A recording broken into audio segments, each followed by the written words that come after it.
I guess the answer gets down to being present for the truth of my experience in a foundational way. And by that, I mean not what I think I should be doing or what the culture thinks I should be doing or what other people want from me, but what is happening for me now in a way that I can connect to the beauty, the unbelievable, how should I say, the unbelievable, almost intoxication, if you really want to get into a spiritual world there, of connection to the manifestation of this particular moment.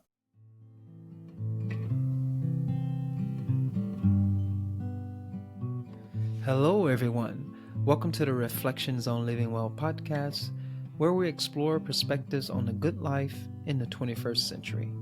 I am your host, Broderick. I hope you enjoy this conversation.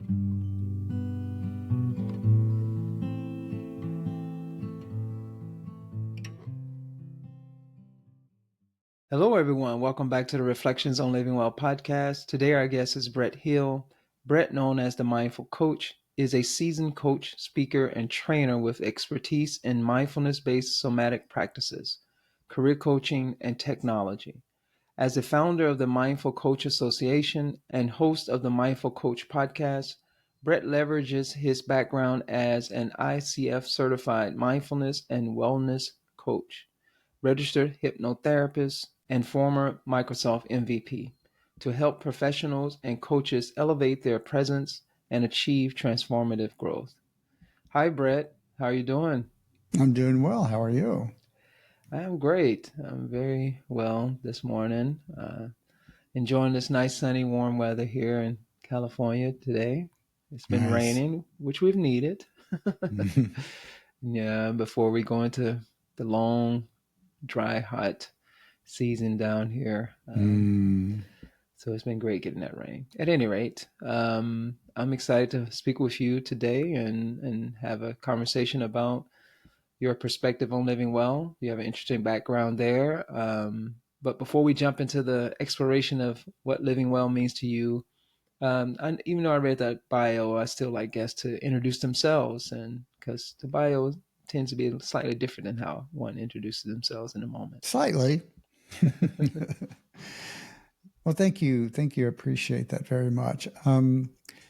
I have a long career in both technology and in mindfulness, somatic presence meditation. So I've kind of had parallel paths going. So I have a unique perspective. At least I feel like I have a unique perspective on, how I really got invested in how exploring, how does my nervous system work in the world? How does communication work? And those are the same things, because I'm really curious about how things work. And so I was always like digging into the mechanics. Actually, I'm very interested in the science behind mindfulness, the science behind relationships, and the science behind communication, as well as, how the internet works, how to build a server, how to do cloud communications, all that stuff is like in my wheelhouse too.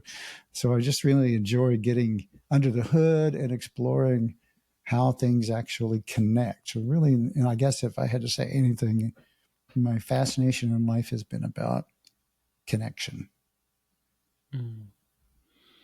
I love that. It's a very, very engineering like. That first phase is getting to know how does all these things work.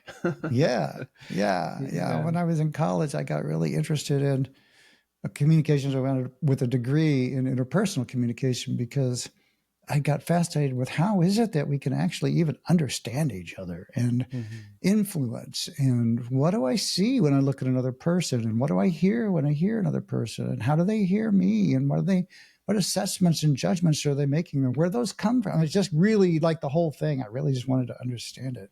And of course, these are all very nuanced and complicated questions, and there's no final answer, but there are certainly insights to be had. Absolutely. Yes. Absolutely. I love it. I feel like we have something similar there. I'm very much interested in how things work, not just in human beings, but a lot of things can grab my attention. I do like to look under the hood and explore what is this all about? That's what Yeah. this podcast is all about. Really, is exploring Yeah, exactly. these various perspectives on how we see things and how we see things, and particularly how it pertains to how we choose to live and what makes a life worthy of living.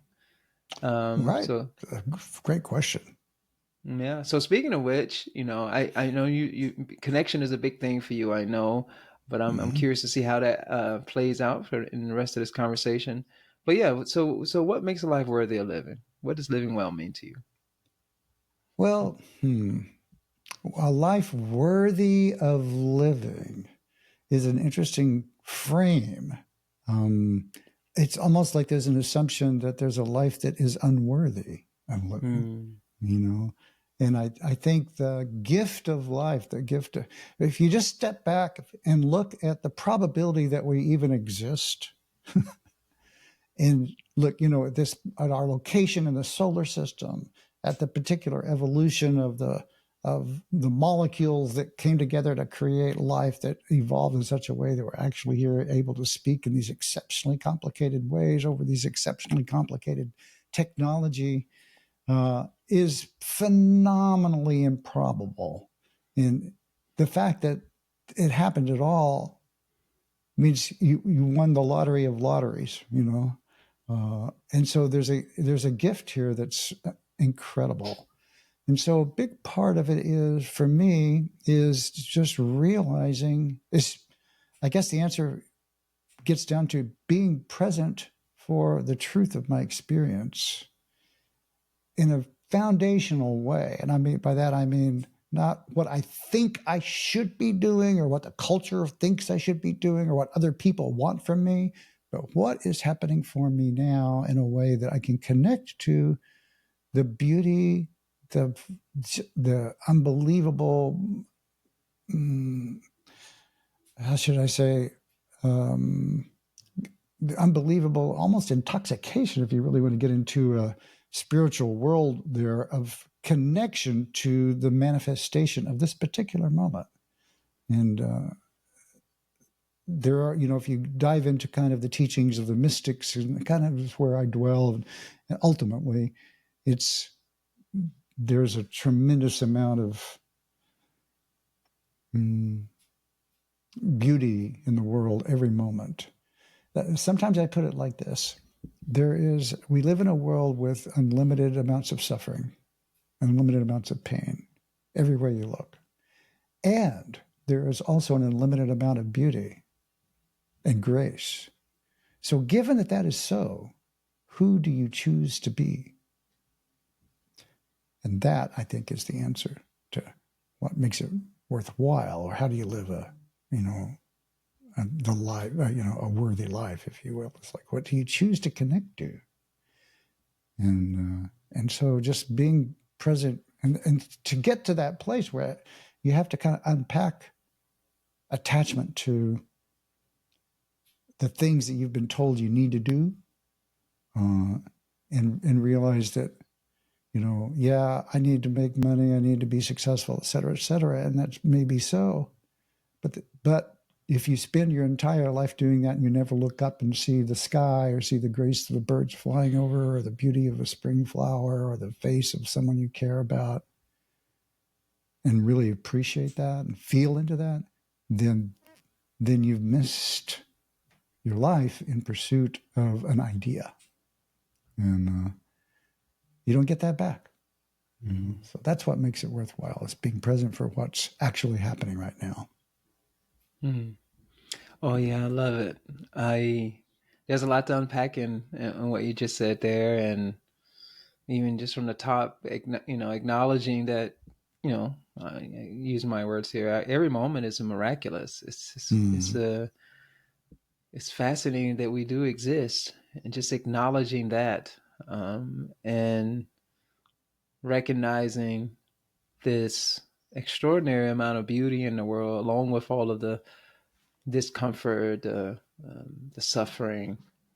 But there's this extraordinary beauty This is this, I dare say, magical existence that we have, and being present to the moment of that, being tuned into this beauty, this Hmm. wonder, this awe that is our existence, and then asking ourselves, how do we choose to live with that awareness, with that acknowledgement?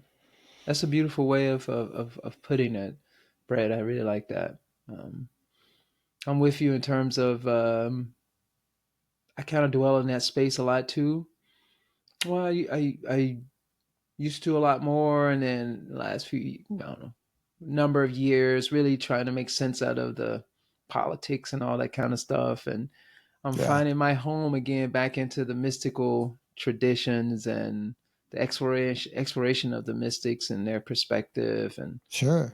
the various things. So it's really, I think I admire that you are grounded in that, because I think that that's foundational and important as well, It to be is. grounded I in mean, that. it's well, I'm grounded in it right now like a maniac because otherwise I'd be crazy. Because I mean, the No, world right? is, it's like, oh my God, please anchor me in this because otherwise I'm lost. I'm in chaos because, it's like there is good reason to be outraged many times a day. I've been writing about this and speaking about it on my own podcast and also my people who are my newsletters and stuff that we can't live in a state of constant outrage No.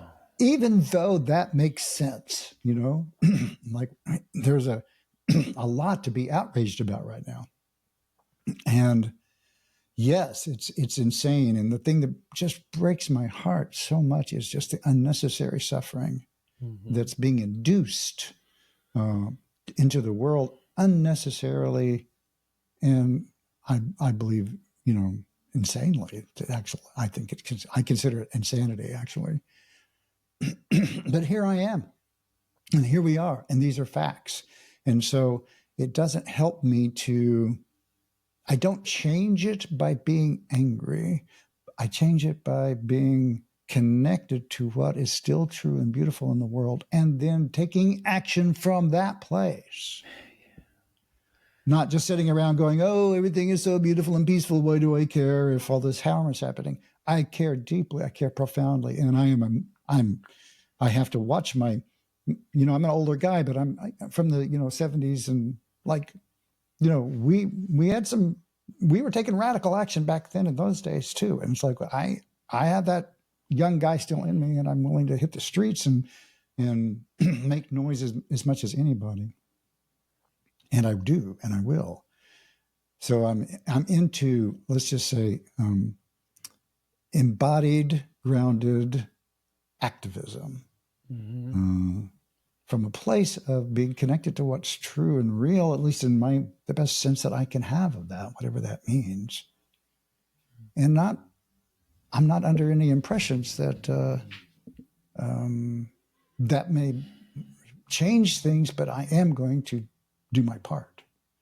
Mm-hmm. But I can't be in outraged all day long, every day, and have a life that's sustainable. You just can't. I need to still be kind. I need to be helpful. I'm a coach. I help people, and I want to be able to do that well. And I have to ground myself in the truth of presence and connection to what's real. Let my heart speak through my voice to empower other people to connect to the goodness in themselves so that they can not be burned out either all the time, because we need to enable power. We need to empower people to speak the truth now more than ever. Mm-hmm. Mm. Yeah, I love it. Being grounded in that, being grounded in the ground of our being, being grounded in that is so important. Can you? I know you just. I think you laid it out pretty clearly there, but I want to just ask the question and see if you have any other things to say about that. Why is it important to be grounded in this beauty, or in this this foundational essence of who we are. I know you just said a few things there, but I would love for the audience, for you to unpack a little bit more for the audience. Well, it's like that's where the juice is. That's what's true. It's like people struggle for connection and meaning. They yearn for where's my mission in life? What was I born to do? Where is the immersion in the what I feel like can be possible in me, and the connection, this deep resonance with um, your calling, what you are, what's possible for you, and your own nature in a way. It's like when those things are aligned, there's a lot of peace, there's a lot of equanimity, and there's a lot of power in all of that. And the problem is when you're not aligned with that, what you're connected to is the friction of that disalignment, which you experience as anxiety. Like, I'm not getting this done. I'm not getting that done. I need to be doing more. There's more that needs to be happening. And there's truth to that. But your relationship to it is one of either it's causing you discomfort and it's got you off your game. And so when somebody comes along and your child comes along and says, hey, dad, granddad, uncle, aunt, whatever, I need your attention. You can't be there for them because you're so distressed. And you want to connect to what is necessary. I think ultimately, like in my politics and in my being, my life, I want to be a man, in my case, who can be what is called for in the moment. I want to have enough range to be an activist when I need to be an activist, to be a coach when I need to be a coach, to be a father when I need to be a father, to be a helping hand, to be what is necessary, what is called for in the moment, and to have the range to be able to do that. And that's kind of like, I feel like the ultimate win in a way, where you can just be present to be helpful and be what's needed. And when you do that, when I do that, there's something that feels really good about being connected in a way where I'm trying to be helpful and supportive. And it's not about me. It's not like I need someone to go, oh, you're so that. I don't need that at all. I just walk away going, oh, it feels so good just to be helpful. So it's intrinsically motivating. It's not like I need the world to kind of come back. It's great when that happens, but it's not the reason I do those things. It's not so people will notice. It's because that's what's needed. It's like a piece of paper blows down the road and it's right at my feet. I'm probably going to pick it up. I'm not going to pick it up and go, hey, look, I pick up random pieces of litter. Aren't I a great soul in the world? It's not like that. It's just more like, do it and quietly. I once had a spiritual teacher who was really powerful for me. And he said there are many masters on the planet that you'll never know about. They're just quietly doing their work, walking down the street, blessing people as they go, and I believe that to be true. Oh, love it. Love all those things. Oh man, what you're saying resonates with me a lot. Mm-hmm. Yeah, you're right. I think coming from that place, coming from that, I'm at a loss in finding the words for trying to describe it, because I'm merely pointing a finger at this, what That's I'm right. calling a place, this Mm-hmm. this foundation, this I know essence can be a funny word, but this, for lack of a better term, essence Yeah. of who we are, this ground, to operate from that space is so powerful. And I love how you say, Yeah. you said peace and all these different things that people tend to hear from this, about this space, and coming from that deeply spiritual place. But you said power, and sometimes we forget that there is a lot of power in there. There's a Oh lot yeah. of capacity to act from that place. And Yeah. Yeah, and I love it. I love how you brought Well, that that's the in. most powerful thing that there is. I mean, there's different frames of power. I mean, there's like physical power, so someone can pull out a gun and shoot you, and that's powerful, right? It's a powerful object that can take your life.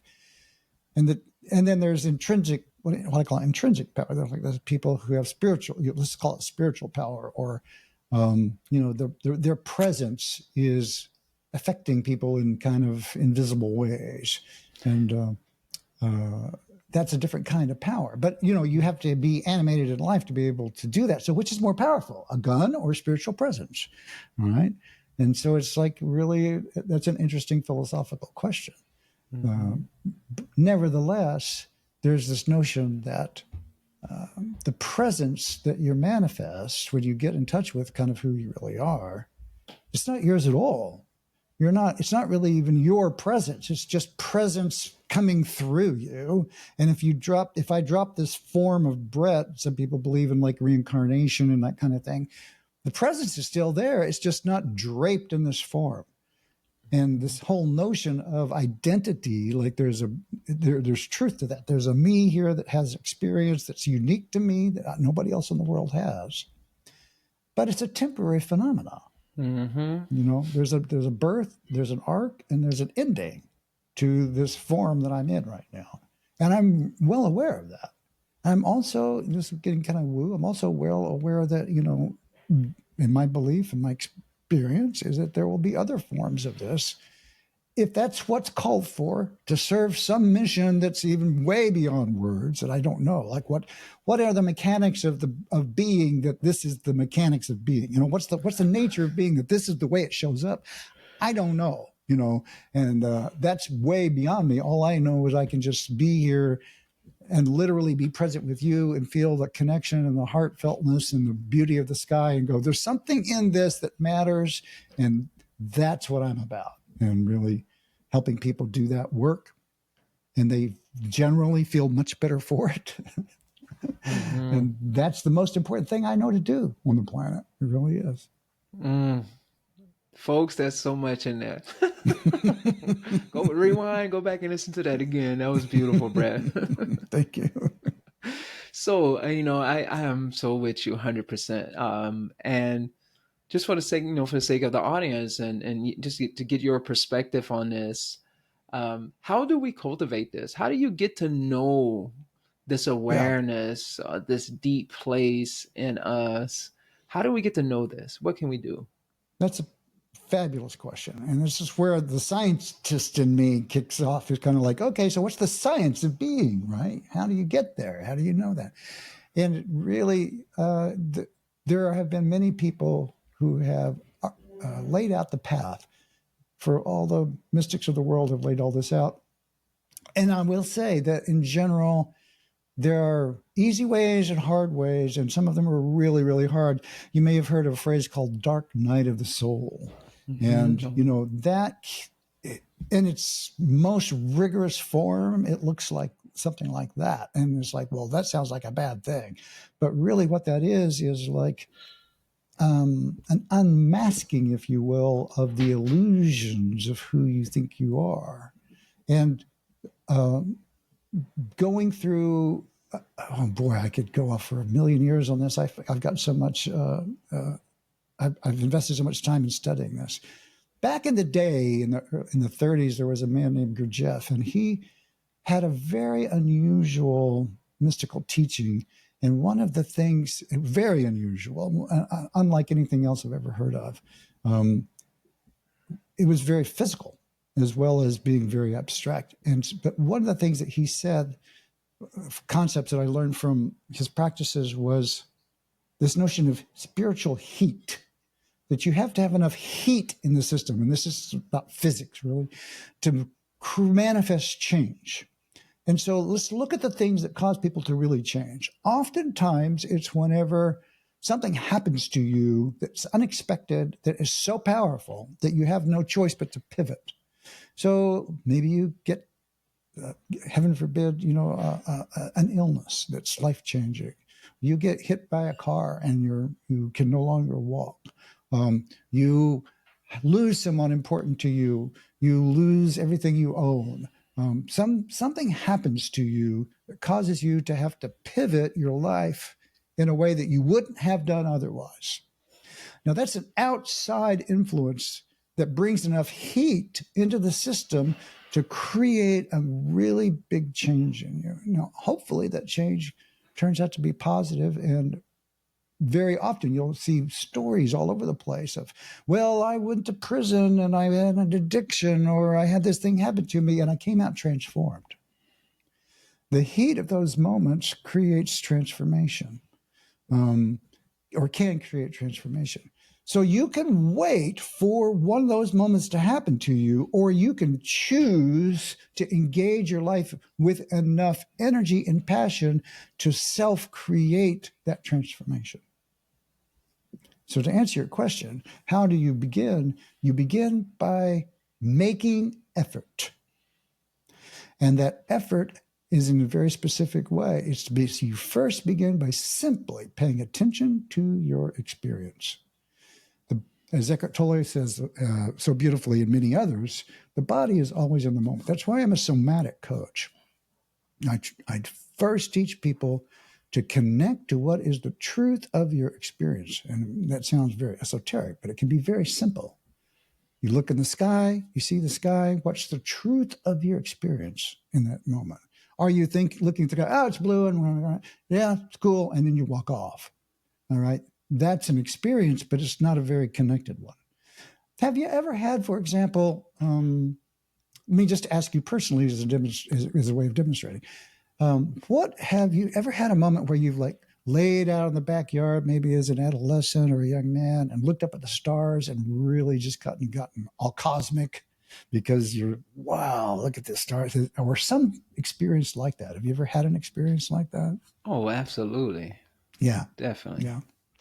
So those are the moments where you're in touch with something that is bigger than you.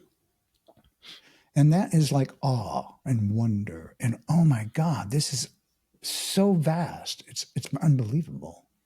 And when you connect to those moments, you're in resonance with something that is foundational. That is the path to being. And so the very first way I help people connect to this notion of being is to notice what lights you up automatically without any effort.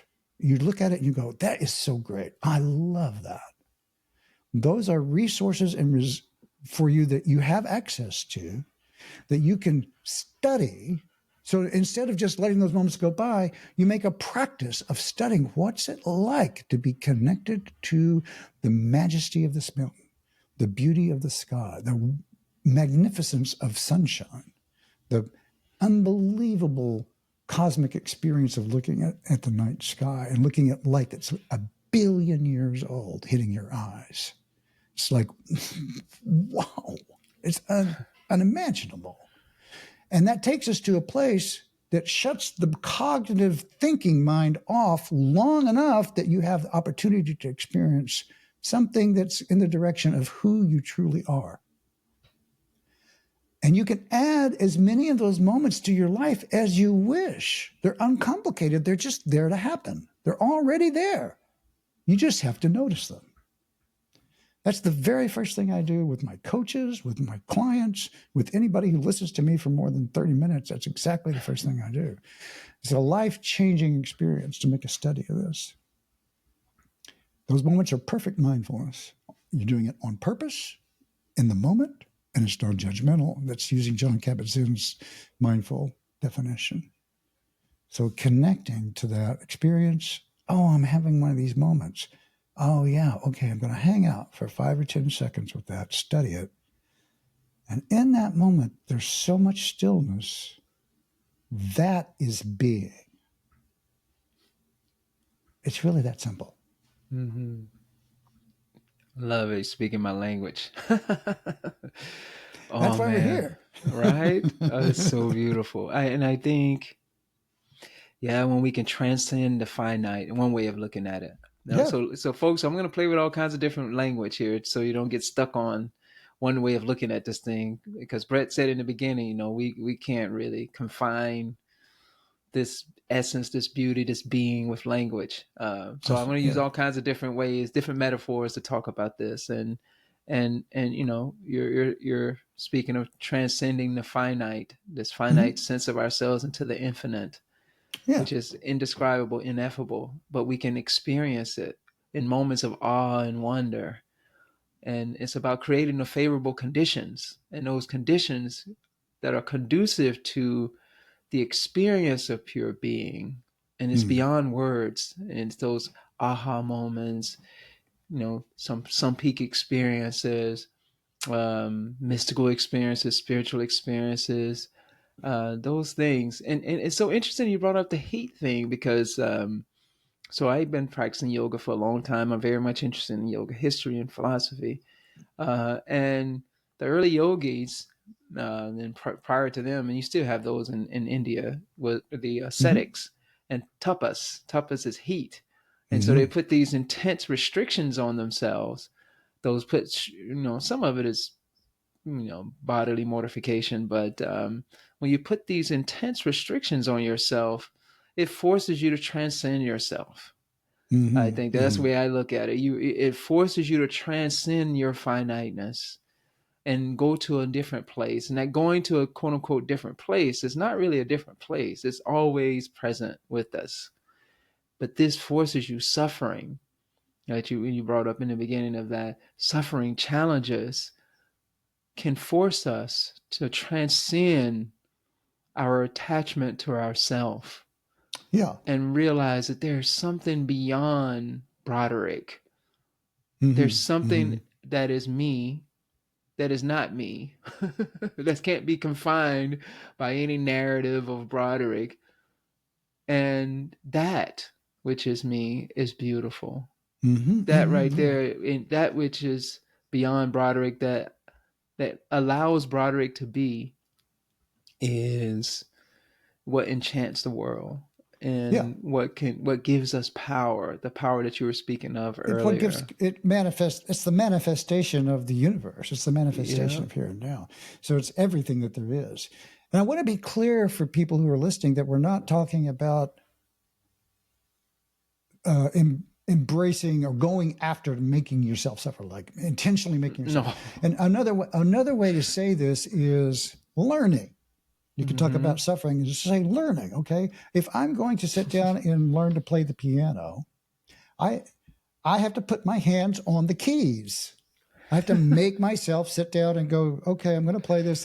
Feels weird. It feels awkward. I don't like it. My hands are going, hey, I'm no good at this. And it's hard. So that's a form of putting yourself into a learning environment, making yourself learn something until you get better at it. Similarly, you want to ride a bicycle. You could say in kind of a strange way that that's intentional suffering, right? You're sitting down, Mm-hmm. making myself uncomfortable. I'm going to fall off. I get hurt. And, but after a little while, now you know how to ride a bike and you can go places in ways you never could before. So you embrace the challenge of, in another way I talk about this is called extending your range by doing things that you don't normally do. And so rather than go after the suffering part, I try to lean people into the things that light them up, right? And the work is to pay attention on purpose that that's happening. And so you can be present with a joyful goodness of the world, and you add that experience to your life, which helps you have a better day and helps you have better conversations and helps you in your relationships with work and everything because you're adding more good moments to your life. But the work is the noticing on purpose and staying with it for an extra 10 or 15 seconds. That's the key, that intentionality. And that's just straight up neurology. That's bringing the executive function of the mind online and giving it, practicing doing that on purpose so that you interrupt what they call the default mode network, which is just kind of waltzing through your day and planning and thinking and getting things done. There's nothing wrong with any of that, but you can spend your whole life in your head getting things done and realize at the end of your life that you were never really present for what was happening because you were so focused on what you have yet to do. Mm-hmm. Beautiful. Yes. Thank you so much for reminding the audience of that, because that's true. We're not suggesting torturing yourself, as the Buddha realized. Like, torturing myself is not, That's not the way to go. I mean, that's you not can. necessary. It's a very, very, very esoteric approach, and there are spiritual factions that do that kind of thing, which I Yeah, do but not recommend. no, me either. I don't think it's necessary, and I think, but I love it, because I do a very similar thing. I I always tell folks, I'm like, look here, discipline is another way of we're talking Mm-hmm. about this, is required to learn anything. You have Yeah, to exercise restraint. If tapas means exercising restraint, I don't need to force myself to hold my arm up until it completely deteriorates, or loses function, atrophies, or these various words I can use for that, just to force myself to transcend some limitation. I don't need to right. do that. But what I can do, just like you go to school, you go to college, that's a form of That's right. toughest practice. That's You right. you you force yourself to put yourself in these conditions for 4 to 5 years of your life. You force yourself to you restrain yourself in order to get a particular type of outcome. Right. And what we're saying is that you can create experiences for yourself that are a type of suffering. It's uncomfortable, like playing an instrument. In the beginning, it is torturous for a lot of us. Like when I first started the guitar, it took me a while Guitar because is it really was hard to learn to play. It's a hard instrument. Yeah. it's not comfortable in the beginning at all. Yeah. Yeah. And um, most people, they hit that F chord, they go, nope, I'm done. exactly. That's it. That's the one. It's like, what? Why would you do this? But the beauty, that's a good example, actually, music. And I think for me, intellectually as well, but music is a good one, because when you learn how to play an instrument, it's hard at first, Yeah. and you just keep at it, you keep practicing. But the Like with beauty of anything. music, yeah, the beauty of music, you get to a place where you can find harmony with the instrument. Yeah. Wow. And once you Yeah. have that, you go into that place that you're speaking of, when you're just one with the instrument, you're just playing, Mm. and you tune in into being and presence. That's Mm. one example of, yeah, but you had to put forth effort. I know you heard you've probably apparently you're studied the various traditions, spiritual mystical traditions. There's this notion of you don't need to put any effort. No, there is effort in the beginning. That effort becomes effortless after a while. Just like when you're playing a musical instrument, you're still putting effort, but you can get into flow. You can get into that flow like state where it's effortlessly. But the effort, you had to put the energy behind it. There, you have to do something in order to train yourself how to be present with what is. There Yeah. is some effort. Don't be fooled that you don't need to do nothing. No, Yeah. they're talking about an advanced thing there. In the beginning, Mm. you must put forth effort. Even as time goes, you're still putting forth effort. But there's a effortlessness associated with it, because it's habituated, and the reward is such that you don't even really need to attend or attune to the effort that you're putting in. But that effort does exist. Yeah, well, yeah, and you're naming something that's really right at the core of a conundrum for a lot of people in I'm just call this spiritual work. And I do think you've said it really well, and that's there is effort involved in discovering that there's no effort involved. And it's kind of like, well, that doesn't make any sense, but it's true. And the reason it's true is because we have wrapped ourselves up in it's not, I want to say this without judgment. It's like life happens, and life and bad things happen to good people. Bad things happen things happen in our lives that cause us to make decisions about the way the world is that don't really serve us later on. So this is like the whole basis of psychotherapy in many ways. It's like you have experiences as children where we decide, you know what, I love my parents, but they can hurt me. Or it's not due to circumstances beyond your control. You're brought up in a world where you have to take responsibility for an aging or addicted a parent or sibling, and you didn't get to be an exploratory growing child. You had to be a caregiver way too young. And so you had to make decisions about your world that it's not okay for me to explore. It's not okay for me to have things for myself. I have to be, it matters that I'm responsible and that I take care of other people's stuff. And that's true for that person. But that's not the way the world was meant to be, so to speak. It just happens to be the circumstances that you find yourself in.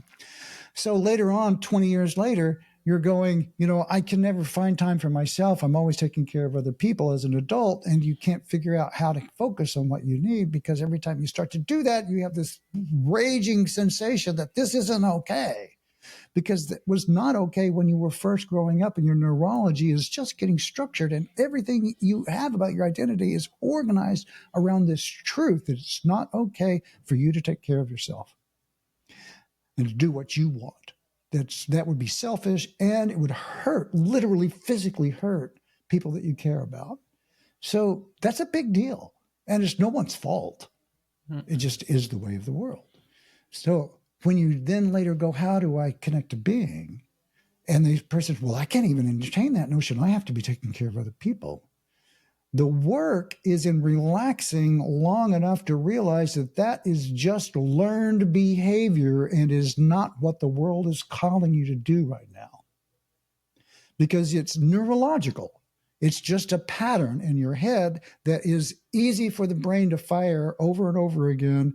And so the easiest neurological pattern for it to fire is the one that will. And this is straight up just studying how am I organized around my experience of the world? And the only way to really do that is to get mindful and clear and observe it. And sometimes this takes a lot of help. That's why I do the work I do, is I help people study the relationship to their experience and the decisions and their beliefs about that are preventing them from connecting to something deeper. Once you realize that this is nothing more than a memory and a pattern that no longer serves me, that wall can come tumbling down. And when it does, you realize, oh, that's the work. The work is to get to the place where I realize I don't need to support this illusion of what is necessary.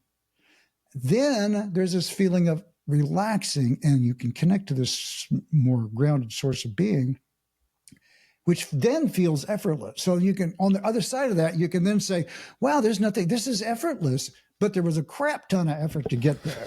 And so it's like very much what you said, there is effort, but the effort is in the undoing. The undoing. That's why the people who do this work, they talk about it almost universally as like, there's a relaxing, there's a letting go, there's an unwinding, there's a peeling of the onion, there's a centering.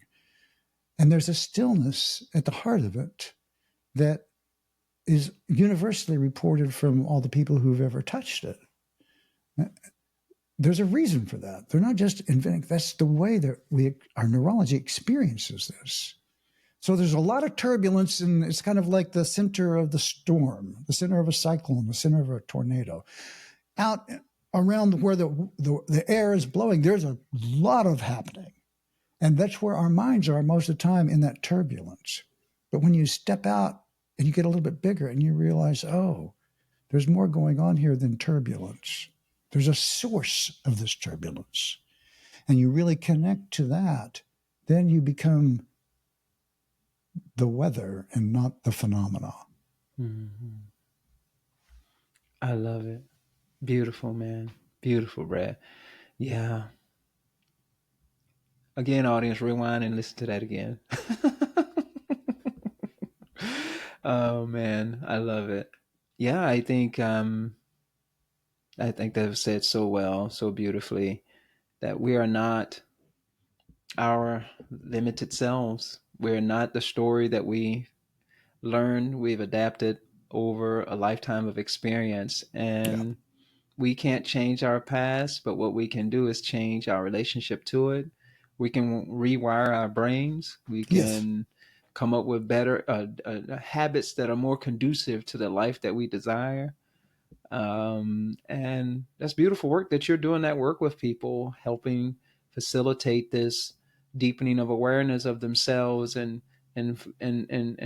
helping them have a much more clear view of themselves, and from that clarity make the necessary changes that are in line with their ultimate desire, and that Yeah. desire coming from that Yes, place of exactly. being.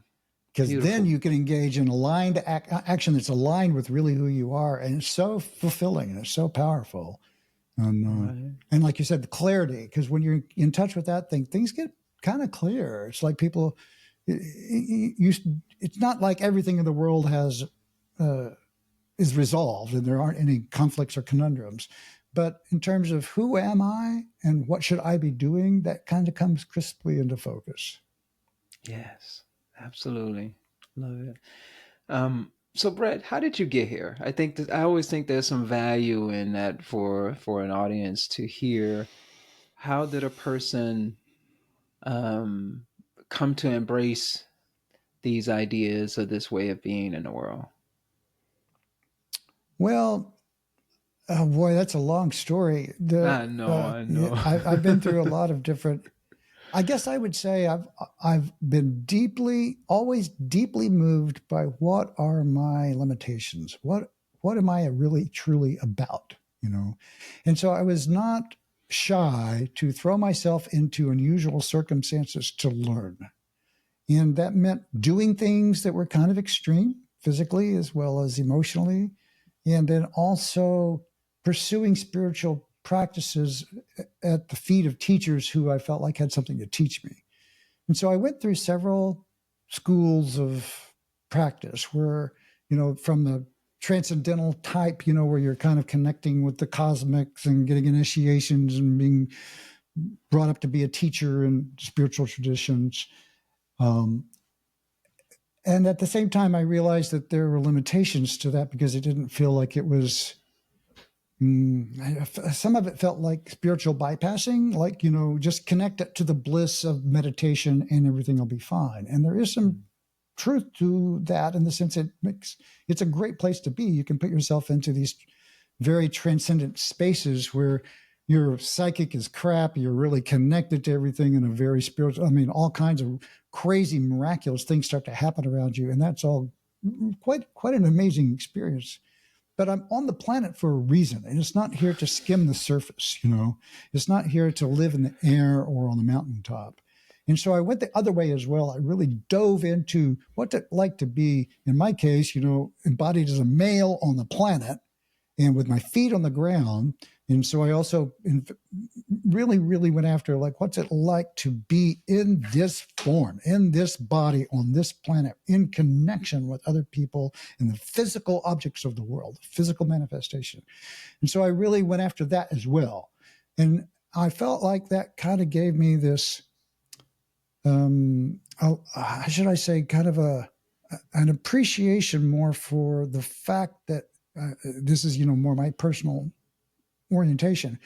The unique experience of humans or any other conscious being, whatever that might be, is that we live in this dual experience where we are aware of our etheric, eternal, sort of infinite nature. We have a connection to that's actually quite profound. And we have a temporal form. So that's exactly what the yin yang embodies, right? That's exactly the dual nature. We have permanent and impermanence. So I think about that a lot because that's where all the interesting stuff in the world happens, at the intersections of places. So you think about, where does the land meet the water? Where does the sky meet the land? Where does the air meet the lungs? Where does the blood system? Where are all the intersections of forms? And right at that intersection is where all the cool stuff in the world happens. And I feel like that's where we are. We're right at that intersection of this, let's call it, divine manifestation and form. And there's a reason for that. I'm not sure what that is, but I feel like we're in some kind of translation phenomena where we can experience our divinity and our humanity, the temporal and the eternal, at one time. Mm-hmm. And there's a function here that serves some cause that's bigger than me. I don't know what that is, but I feel like it's my job to kind of be in a place where I facilitate. In the end, it just looks like relieving suffering for people by helping them connect to who they truly are. And when they do, I feel like that up levels everything. And that's how we co-create a world where we all can thrive, in my mind. So my journey involved a lot of really intense work and a lot of bad decisions, some things that, I nearly died and nearly got thrown in jail a few times. I wasn't necessarily always a great person on the planet. And then I've had some exceptionally good teachers and gifts from spirit, you might say, that have served me, that I probably don't deserve, but were given to me anyway, things like that. I don't know if that's too fuzzy or if that's enough information. No, it's not too fuzzy at all. I always I personally like to hear a little bit about, I know that's just a little snippet, but a little bit about a person's journey and how they got to see things that way. And, the things, I think it's important for the audience, me, everyone, to know that people go through challenges, and through those challenges, they seek out some form of resolution, and people do it in different ways. And for you, it appears that you went and sought out great teachers and learned from those teachers, and I love what I loved about what you just said as well, is not being content with one view. And really being mindful and being critical, I guess, discerning about what that particular view has to offer, and acknowledging the limitations of that view, and being open to exploring other views and perspectives, and playing with that perspective and seeing what insights you can gain, how it can inform your life in some capacity. It's a really important piece. Indeed, I always felt I had a healthy, if anything, let me start that over. When I looked at spiritual teachers, I saw people through whom interesting teachings and energies were flowing, but they were people. Yeah. And so I realized they've got flaws just like me. I'm not under any illusion that there is a teacher on the planet who is like perfect and every word they say is like divinely inspired. And there are people around me in these cultish sort of worlds where there are people going, oh, every breath they take is like enlightened. No. No.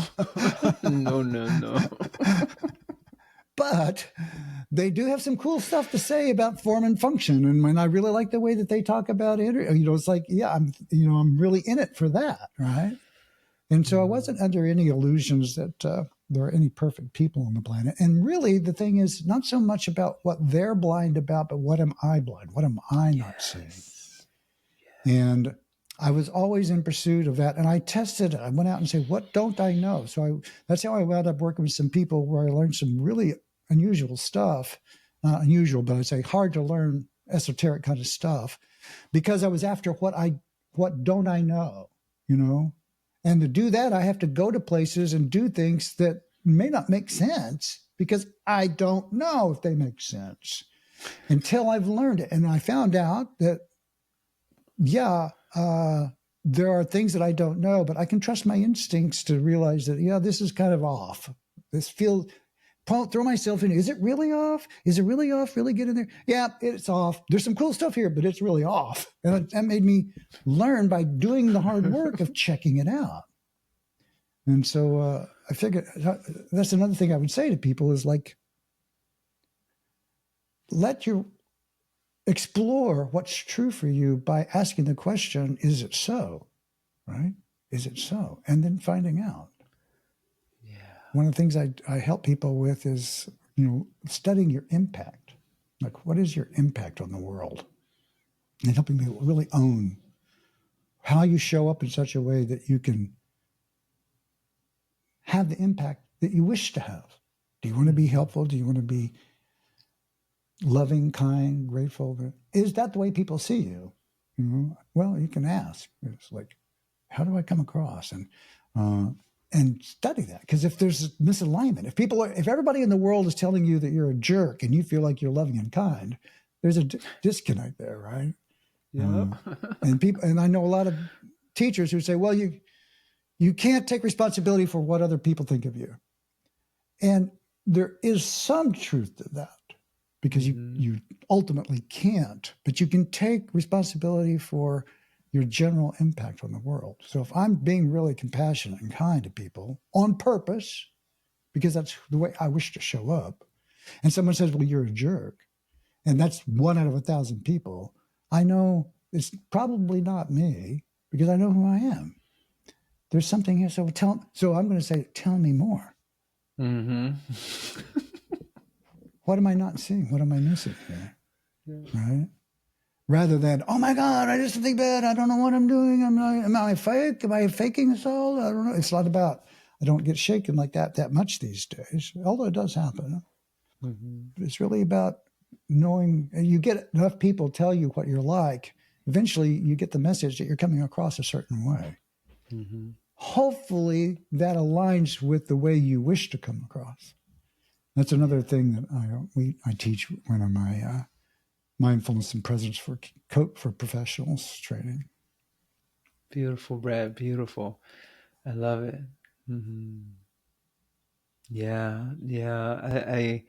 I was just so enjoyed what you've had to say throughout this conversation, and yeah, that right there is so important. I think it's you have a scientific mindset. It's like science is should not be reduced to running experiments in the material world, but the mindset of a scientist is making observations, running experiments, Yeah. and then we analyzing the experiment, all the things that you just said, and then making a choice based on that analysis and making certain predictions based on that analysis. It's really having that type of mindset, Mm-hmm. and of so and turning it inside and exploring the nature of the mind and nature of our experience as a human being on this planet, and how do my experiences influence or impact the world, or how does my choices rather influence the world, Mm-hmm. and what impact am I having? Those are all Mm-hmm. questions that we ask, and I think that's a type of scientific mindset. And then we what we learn from all of that exploration, we start to engineer ourselves. We start to play with transforming ourselves and then checking it. Like, Mm-hmm. what am I? How am I showing up? This is my intention, but how am I showing up? Oh, Mm-hmm. let me go back and course correct. Let me make a few adjustments here, and then let me go and then run the experiment again. That's where I think your mindfulness comes into play. Just really being Exactly. self-aware and tuning in to what am I doing? What are my actions? What am I feeling? Mm-hmm. How is it impacting myself? How is it impacting others? What's happening here? Yeah. Right. Just Beautiful. having Yeah, that exactly. just unrelenting curiosity about what it means to be, to Mm-hmm. exist in the world. That's so Mm-hmm. so so beautiful. I know we're coming to an end here. I would love to just, we've talked about, I mean, a lot of things that was brought to surface, and really connecting with that part of ourselves that is enchanting and that is enchanted rather. How do we bring that? Not necessarily how, because I think you've mentioned that, but you can say a little bit more about how if you like. But what does that look like for people? Now, I know it's individual, I know everyone is different, but what does that life worthy of living look like when you're coming from this place of pure being? What does an enchanted world look like for a person? I know you can't do, say, individually, but in general, what are some general contours of what that looks like and how we show up in a world that we desire to be good, to be beautiful? Well, if you're truly coming from a place of like pure being, there's not a lot of work involved. There's not a lot of need in that place because being doesn't have a need. There's no drive in that situation to kind of fix things. There's just sort of like what needs to happen. What needs to happen? Oh, I have a flat tire. I'm going to fix the flat tire. And you're not angry about it. You're not upset about it. You're just getting it done because that's what needs to happen. But you are in. It's not like a vacuous state where there's nothing happening. You're filled with this sense of presence and connection the whole time. I tend to go not for the ultimate manifestation of being every moment because I feel like that in some ways is something that I can sense into, but I can't live in every moment because I'm just too engaged in the world. So for me, it's about, so I can only speak for myself in this regard. And it's like being connected to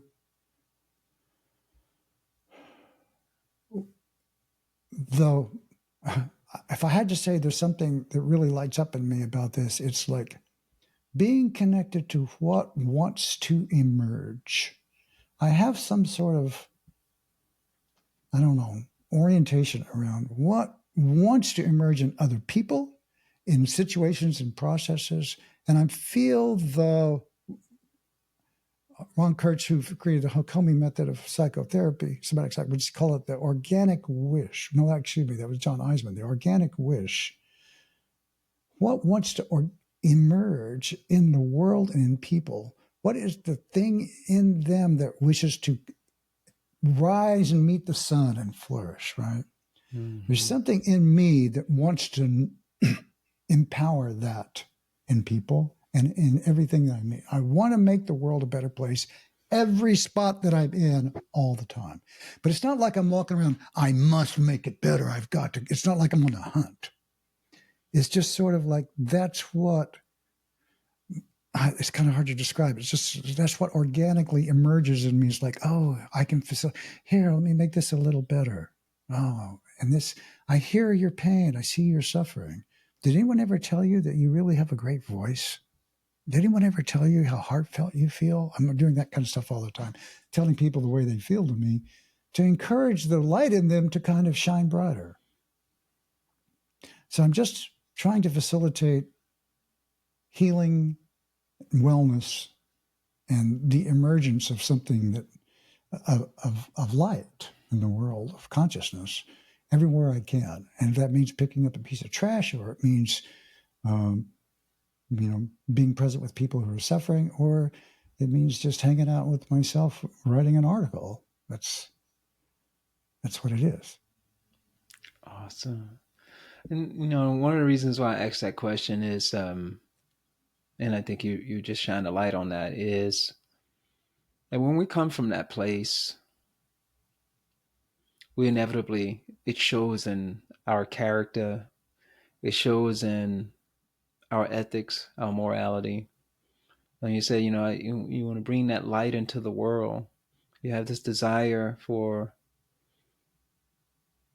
seeing well-being in the world and not seeing so much suffering in the world. Mm-hmm. That's an important piece of the puzzle, folks. So this notion of spiritual bypassing, mm-hmm. that can happen.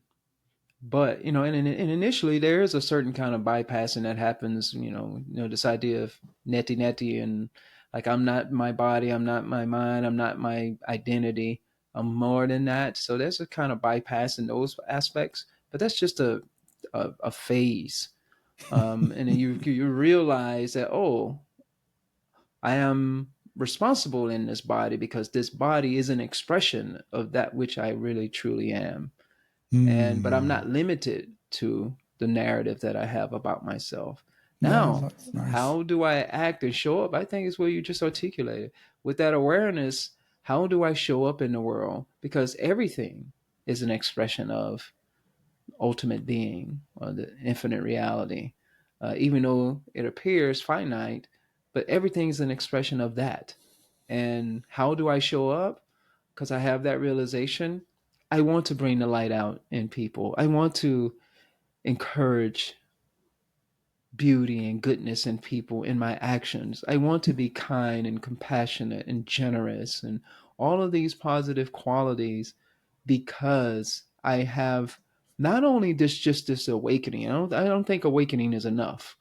Awakening, but Hmm. I have this true liberation. I have this awareness and this sensitivity as an embodied being. I have this mind, I have this capacity to reason, I have this capacity to relate. I now have this responsibility to relate from a place of pure being, from a place of love. Those things. I think I'm using my words, but it appears that that's what No, you no, were I think saying. that's right. I think that's well said. And you know, you say I have this responsibility, and people can feel like that's a directive, but it's not really a directive as much as it Mm-mm. is just sort of what comes out of you. You know, just sort of like you're once you get aligned to this, it's kind of like, oh, that's the mission. That's it's like I think sometimes it's like sunshine. It's kind of like the sun just radiates light. It's not like got the directive to do that. It's not like on. It just is that, and so that's Mm-hmm. like what just comes out. It just manifests that way, and that's and so it's to the degree that you are able to align with that, the more peacefulness and happiness and integrity and authority you have. And I say authority meaning because there's an alignment here, there's a lot of power in it.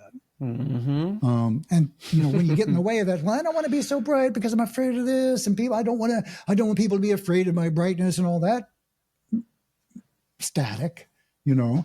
Um, then you're just inhibiting your own your own capacity to be who you are, uh, and and that's not what the world is telling you to be. It's who you really are. Yeah.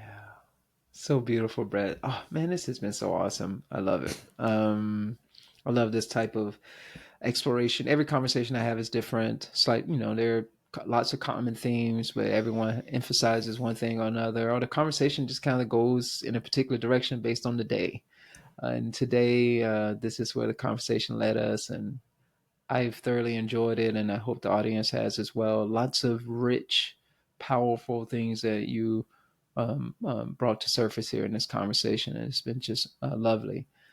Are there any final words that you have for the audience? Anything you'd like to leave the audience with? Well, I've enjoyed this very much too. I appreciate you very much, and you know the space that you're occupying helps me align with my own self. So I'm noticing that, and I appreciate that. I just want to say to the people listening, it's like there is indeed victimology and people suffering that don't deserve it. And Mm-hmm. sometimes when you're sitting with a lot of legitimate responsibility, a lot of it unfair, and things that have happened to us that are unfair. These kinds of conversations can sound like, oh, well, you're just ignoring the truth of my unpleasantness or in chronic pain. And I want to say I acknowledge that, and I feel um, connected to the intensity of the reality of those scenarios. And I go to that there's something more powerful that's even underneath all of that. That that my gold standard for this is Nelson Mandela, who was imprisoned and tortured. Uh, Unjustly. He hardly gets any more unjust than that, right? And so he's in there, and what was his concern in the middle of all of that horror was that he would come to hate his jailers. And I'm like, wow. Like, wow. Talk about, a man who had every right to hate his jailers, to really, and who doesn't, right? But I'm going, if that's possible for a human being, then certainly I can aspire to be kind and compassionate regardless of my circumstances, because I can see that there is a way forward in that. And my work, the work that all of us who are called to do that, and I believe that's all of humanity in some way or another, like I mentioned before, the organic wish to be whole. Even a bacteria, if you put it on a plate and you put some poison on one side, will scoots to the other side, because as best as it can, trying to be healthy, that we all want to thrive. And so to the degree that we can nurture that and be supportive of each other in that work, then blessings to us, blessings to you, and thank you for this conversation. Thank you so much for those words. Thank you for the clarification. I've really loved it, really enjoyed it. I hope that we get a chance to do something like this again. Yeah. And because there's a lot to be left unsaid there, and you just brought up a little bit of that there at the end there. So thank you so much for your wise words, your wisdom, and really appreciate you, Brett, and the work that you're doing in the world. Blessings to you.